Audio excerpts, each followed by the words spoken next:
current oscillates through the wire around the conductor. As the number of windings of wire increase around the metal conductor rod, with the same constant speed flow of energy moving through the wire, the energy in the form of magnetism gravity increases. This is part of what is happening in the galaxy clock.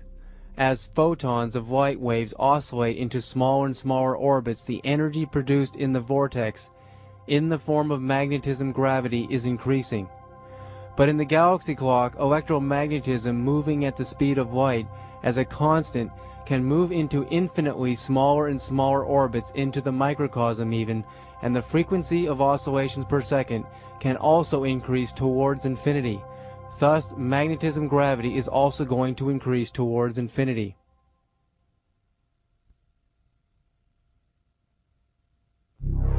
Mesmerized by the amazing pulsing waves from the STS-75 tether incident UFOs, I decided to take a look at the waves frame by frame. I felt they might reveal the propulsion system of these giant UFOs. I once asked Dr. Glenn Seaborg, who shared the Nobel Prize with Macmillan for the discovery of plutonium, former chair of the Atomic Energy Commission under Presidents Kennedy, Johnson, and Nixon, authorizing all of the nuclear weapons testing at the Nevada test site, about anti-gravity generators being developed by alternative energy developers.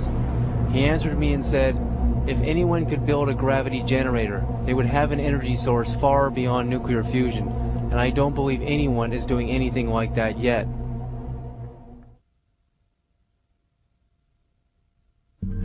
On a huge TV screen with a flawless S-video VCR, and with the help of Steve Orkeland, an amazing zero-point energy scientist, we identified and freeze-framed the first pulse of the UFO as it was passing over the top of the 12-mile-long tether. We were both astounded and in such awe I could barely speak. It was a profound moment in this investigation. We were looking at what appeared to be a gravity wave with a steep spiral radiating from the UFO right out of the Phase 2 galaxy clock. It was the clear signature of a powerful gravity wave that was clearly bending light into the shape of the incredible magnitude of the wave.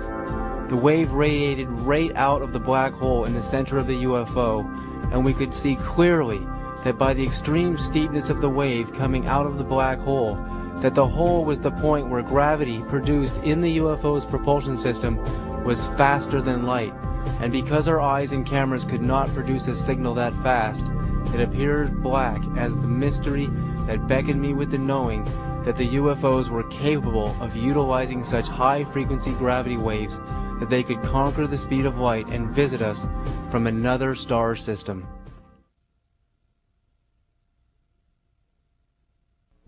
The Phase 2 pulse was equally astounding because it showed an outward pulsing ring, another phenomenon that happened in the galaxy clock when each inner ring completed an oscillation. It produced an outward moving wave, and as all the rings in the galaxy clock completed their oscillations, the wave would radiate out to the periphery of the clock. But this was also telling me that the extremely high frequency magnetism gravity produced in the center of the UFO's gravity generator was being distributed throughout its mass. There had to be a reason for this, I thought, but was this the UFO's propulsion system? The Phase 3 pulse was showing the ring moving back towards the center, as if to see the galaxy clock moving in the opposite direction. Perhaps they alternated their pulses in time forward with time reverse, and there was some reason for doing this. Perhaps this prevented the high-frequency pulsing energy from dissipating and keeping the mass of the UFO in a high-frequency wave state. I really believe that the answer to our future space program was staring at us with a clear signature from a most profoundly advanced extraterrestrial civilization. But who were they? The answer would take more time.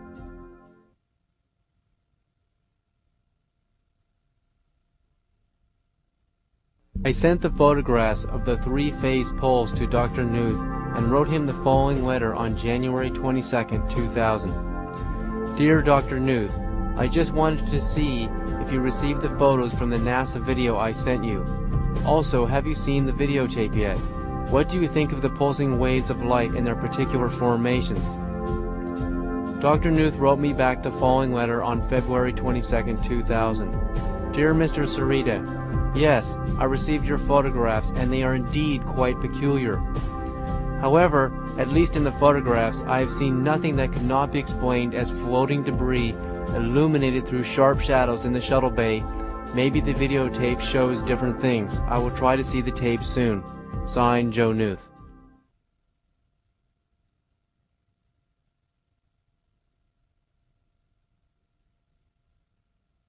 In the year 2000, I read on the cover of an old issue of Discover magazine from August of 1998, was Einstein wrong? News broke that a professor at the University of California at Berkeley, Dr. Raymond Chow, had caused photons to do 1.7 times the speed of light. Dr. Chow did an amazing experiment using atomic clocks to measure the speed at which photons traveled through normal space at the speed of light, and next to this, he ran photons through a quartz glass barrier, and they actually tunneled, he said, through the barrier at an astounding 1.7 times the speed of light.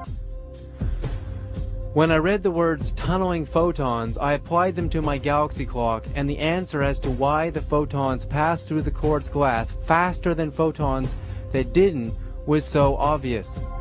The tunneling photons, which were just electromagnetic waves by my new theory, tunneled in such microscopic orbits that the magnetism gravity produced in the vortex produced more energy than required for photons to do light speed. When the magnetism gravity signal got too powerful, the photons increased in energy frequency, thus they became even more energized and lighter than they already are, and they broke the speed of light. The implications towards understanding this are astounding. Because the energy required for photons to move at the speed of light is a fixed number, and we can now see in the galaxy clock that gravity is increasing towards infinity, the magnetism gravity will eventually conquer the point where the energy of gravity will be greater than that needed for photons to move at the speed of light. At this point, where oscillations of waves per second are so high, the energy gravity produced in the vortex will cause photons to move faster than the speed of light. Increase in oscillations of photons, light waves, causes an increase in magnetism gravity. At the center of a galaxy is a black hole, where the oscillations of electromagnetism per second grow towards the infinity of a black hole's smaller and smaller orbiting photons and the electromagnetic waves. The smaller and smaller orbiting photons are producing greater and greater increases in gravity at the center of the black hole. When any mass comes in contact with higher and higher frequency magnetism gravity, the mass becomes lighter and lighter until it easily glides towards the speed of light and far beyond. By this new theory, a black hole's event horizon is the point where photons and mass become so light and with such highly quantized electromagnetic energy, they glide faster than the speed of light. The event horizon merely appears black just because as photons and mass are accelerating beyond light speed, and we cannot see anything moving that fast, the signal appears void because we can only see events in what I now call relative light speed time. Canadian scientist John Hutchison is the discoverer of what is now known as the Hutchison effect. I met with him in the year 2001 to learn about his work and to show him the galaxy clock and gravity beyond light speed theory. His work demonstrated the principle perfectly. He was the first scientist to change the frequency of mass from a low 7 to 8 Hz wave state to a higher frequency.